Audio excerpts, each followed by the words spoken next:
Here with head football coach Mike Jacobs after a 38-19 Lenoir-Rhyne win over Virginia State in the season opener. And coach, you know, there's a lot that you guys can work on out there, but to win the opener in that stadium in front of that crowd, there can't be anything but positive feelings about that. Sure, it was a great night to be a Bear.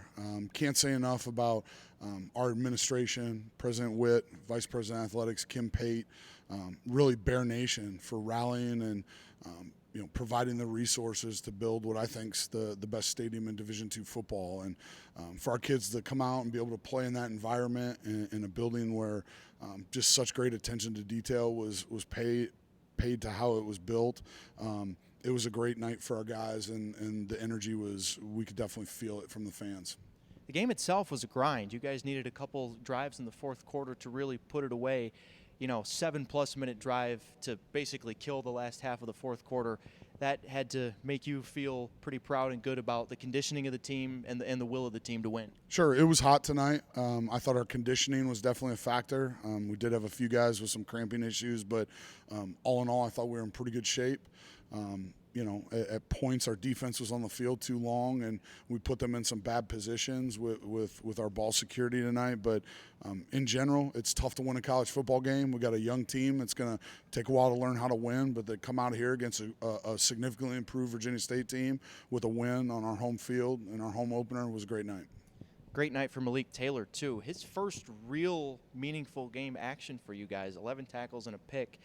He's a leader back there for you. At least he took charge tonight. What did you see from him? Sure. Malik, just super happy to have that young man back. He's a guy that when Kyle Duggar got hurt in 2019, came in and started a number of games for Lenoir-Rhyne, and then played for us in the spring season of 21, and then sat out last year. So to get him back, to have a guy that's played in a bunch of big games, including playoff games, that has that experience.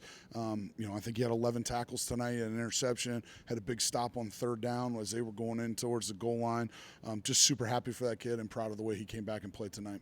Obviously, turnovers were a problem. You guys turned it over 4 times, but overcame it. And Sean White comes into the game in the second half and really commands the offense, throws one incompletion, big third down conversions to kind of keep drives going in the second half. What did you see from him in the way he commanded that offense?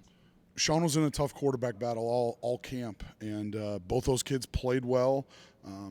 Austin struggled a little bit tonight. We decided to make a change, and Sean came in, and I think he went 10 of 11, moved the ball for us, and he's 2-0 as a starter now. He beat a good Newberry team in that spring season, and we'll have to go back and see, watch the tape, grade it, and evaluate the guys throughout the course of the week. But super proud of Sean for keeping his head up, and when his team needed him, he came in and delivered.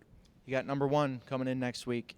Outside of obviously eliminating the turnovers, what do you think the next step is for this team with Ferris State coming in next week? Yeah, I think just anything from week 1 to week 2, everybody's got to improve their communication, just how we function and things like that. It's, you can only simulate those things. We simulate them through scrimmages. We simulated the bear walk, just to make sure that we were doing things the right way. But until you get, kind of into the fire on it, we need to clean up all of that. So communication, clearly the turnovers, and we need to run the football better to stay on schedule, and that'll help whoever's in at quarterback, right? We could have helped Austin out a little more tonight had we been able to control the line of scrimmage a little better, and that's something we'll certainly get cleaned up going into the Ferris State game. Mike Jacobs and the Bears 1-0 after week 1. That's all you can be. Next week, 1 p.m., Ferris State. Coach, congrats, and try to enjoy this one a little. Yep, thank you.